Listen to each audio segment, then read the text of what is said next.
yang lain.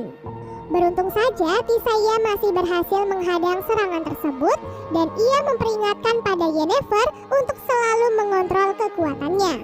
Setelah itu Yennefer pun pergi menemui Istrad. Di sana Istrad menceritakan tentang sejarah bangsa peri pada Yennefer. Hari demi hari mereka berdua semakin dekat layaknya sepasang sahabat. Hingga Yennefer akhirnya mengaku kalau ayah kandungnya adalah keturunan setengah peri. Hal itu pun akhirnya diturunkan pada Yennefer sehingga seperempat dirinya adalah peri yang membuat tubuhnya memiliki bentuk yang unik. Kemudian Istrad mengajarkan Yennefer bagaimana cara membuka portal. Tidak seperti kelas sihir yang lain, uniknya dalam sekali coba Yennefer langsung berhasil membuka portal. Hal itu pun membuat Istrad terkejut sekaligus kagum pada Yennefer. Secara mengejutkan setelah Yennefer pergi, Stregobor tiba-tiba datang menemui Istrad. Ia ternyata adalah guru Istrad yang memintanya untuk memata-matai Yennefer. Tak lama kemudian Yennefer tidak sengaja melihat Tisaya sedang melakukan ritual bersama ketiga murid dan mengubah mereka semua menjadi belut. Ketiga murid itu ternyata dijadikan tumbal untuk memberikan kekuatan pada Aretuza. Yennefer yang ketahuan lantas diminta untuk memindahkan ketiga belut itu ke dalam sumber air. Setelah memasukkan ketiga belut tersebut, cahaya pun keluar dan memenuhi setiap jengkal dari Aretuza. Kembali ke Geralt, setelah ia pingsan dalam beberapa saat, Geralt akhirnya sadar dalam keadaan dirinya dan Jaskier sedang terikat.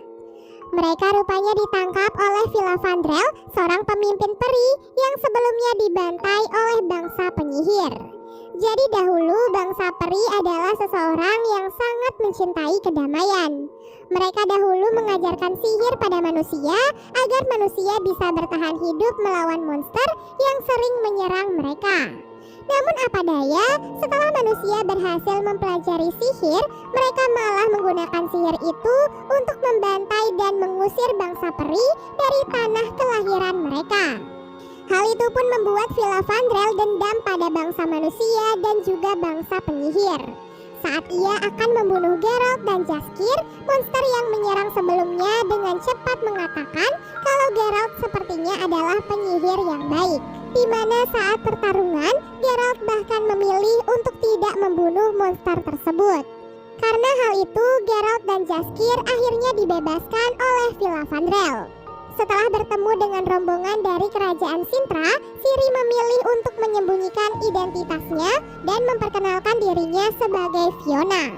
Hal ini dilakukan karena orang-orang di sana rupanya sangat membenci keluarga kerajaan yang dinilai tidak bertanggung jawab atas keselamatan para rakyatnya. Pada malam harinya saat semua orang sedang beristirahat, pasukan Nilfgaardian tiba-tiba datang menyerang pemukiman mereka. Beruntung Putri Ciri berhasil kabur setelah anak laki-laki sebelumnya datang menyelamatkannya. Setelah menyelamatkan Putri Ciri, anak laki-laki itu pun memperkenalkan dirinya kalau ia adalah seorang peri yang bernama Dara. Dan series The Witcher Part 1 pun akhirnya selesai. Kalau teman-teman suka dengan series yang satu ini, jangan lupa komen sebanyak-banyaknya ya guys, supaya Mimin semakin bersemangat untuk melanjutkan seriesnya.